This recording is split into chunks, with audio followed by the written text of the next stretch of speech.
Welcome to ఆధ్య TV. నేను మీ వెంకట్. ఆంధ్ర రాజకీయాల గురించి మనం మాట్లాడుకుంటే ఈరోజు విజయవాడలో ఇందిరాగాంధీ స్టేడియంలో జయహో బీసీ సభను నిర్వహిస్తుంది అధికార పార్టీ. ఈ యొక్క సభ ముఖ్య ఉద్దేశం బీసీలని తమ పార్టీ వైపు మొగ్గు చూపాలనేది ముఖ్య వ్యూహం. మరి ఆ పార్టీలో ఉండేటువంటి ఆ సభ మీద ముఖ్య నేతలు బీసీ వాళ్లకు దాదాపుగా 50% వరకు వాళ్ళకి అక్కడ ఉండేటువంటి పదవులు ఇచ్చారని చెప్పేసి వెల్లడిస్తున్నారు. మరి బీసీలకు కావాల్సినటువంటి కొన్ని నిధులు కూడా వాళ్ళు వినియోగించారని చెప్పేసి వెల్లడిస్తున్నారు. మరి ఏపీలో బీసీలకు నిజంగా అలాంటి న్యాయం జరిగిందా? మరి ఆ నాయకులు గతంలో ఏ నాయకుడు కూడా ఏ ప్రభుత్వం కూడా అధికారంలోకి వచ్చినా బీసీలను పట్టించుకోలేదని, బీసీలకి ఎటువంటి అధికారాలను కూడా కూడబెట్టలేదని చెప్పేసి వాళ్ళు వాగ్ధాటిగా మాట్లాడుతున్నారు. మరి ఇప్పుడుండే పరిస్థితుల్లో అసలు బీసీలకు ఎంతవరకు పోస్టులు ఇచ్చారు? మరి అవి కూడా నామమాత్రంగా ఉన్నాయా? మరి ముఖ్యమైనటువంటి పదవులు, ఆ పదవుల్లో ఎవరున్నారు? మరి బీసీలకు ఎన్ని పదవులు వచ్చాయనేది మనం మామూలుగా ఒకసారి చూస్తే నామినేటెడ్ పదవుల గురించి ఒకసారి మనం మాట్లాడుకుంటే 981 పోస్టులు ఉంటే దాదాపుగా 742 పోస్టులు అనేటివి రెడ్డి సంబంధించినటువంటిగా కొనసాగుతున్నారు. దాంట్లో అసలు బీసీలకి ఒక్క పోస్టు కూడా లేదు.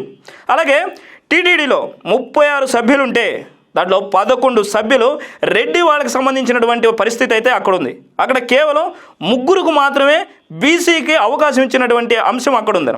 అలాగే వైస్ ఛాన్సలర్ 12 పోస్టులు ఉంటే దాంట్లో కేవలం 10 పోస్టులు రెడ్లకి ఇస్తే ఒక స్థానం బీసీలకి ఇవ్వడం జరిగింది.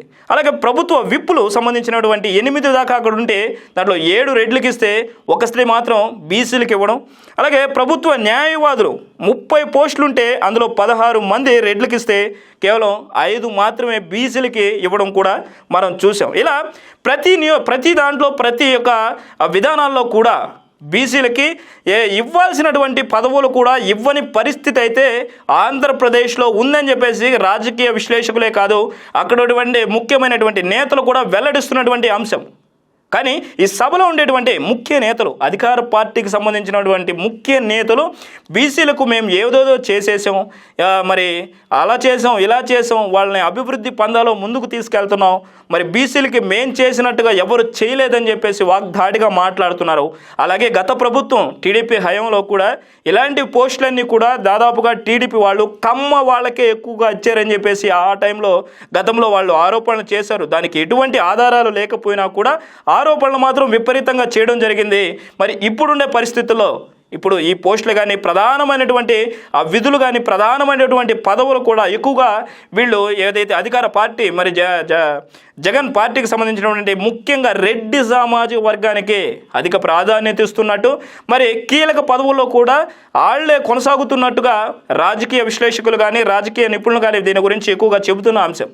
అయితే దీంట్లో మనం ఆలోచించాల్సిన ఇంకొక విషయం ఏంటంటే ఆ యొక్క జైహో బీసీ మహాసభలో ముఖ్యమైనటువంటి నేతలు కొన్ని చమత్కారమైనటువంటి మాటలు కూడా వెల్లడిస్తున్నారు. అవేంటంటే ఏదైతే ఆంధ్రప్రదేశ్ సరిహద్దుగా ఉండేటువంటి కొన్ని గ్రామాలు, ఇటు కర్ణాటక ఉండేటువంటి కొన్ని సరిహద్దులో ఉండేటువంటి గ్రామాలు మమ్మల్ని ఆంధ్రప్రదేశ్లో కలపండి, ఆంధ్రప్రదేశ్లో అద్భుతమైనటువంటి పరిపాలన ఉంది, ఆంధ్రప్రదేశ్లో అద్భుతమైనటువంటి పథకాల విధానం ఉంది, అద్భుతమైనటువంటి అంశాలు అనేటివి ఆంధ్రప్రదేశ్లో అధికార పార్టీ చేస్తుంది, దయచేసి మమ్మల్ని కూడా మరి ఆంధ్రప్రదేశ్లో కలపండి అని చెప్పేసి అక్కడ ఉండేటువంటి గ్రామాలు వేడుకుంటున్నాయి అనేది ఆ యొక్క సభలో ఉండేటువంటి ముఖ్య నేతలు వెల్లడిస్తున్నటువంటి అంశం.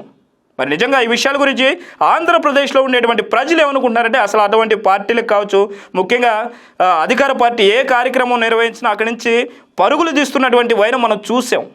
మరి అలాంటి పరిస్థితుల్లో ప్రజలందరూ గమనిస్తున్నాం అన్నారు పరిపాలన ఎలా ఉంది, ప్రజలు ఆ యొక్క మీటింగ్లకు రావడానికి చేయాల్సినటువంటి పనులు, వాళ్ళకి ఇచ్చేసినటువంటి కమిషన్లు, పెట్టేటువంటి విధానాలు, అమలు చేసేటువంటి ఆంక్షలు ఎంత తీవ్రంగా ఉన్నాయనేది ఆంధ్రప్రదేశ్లో ప్రతి ఒక్క ప్రజానీకం గమనిస్తున్నటువంటి అంశం.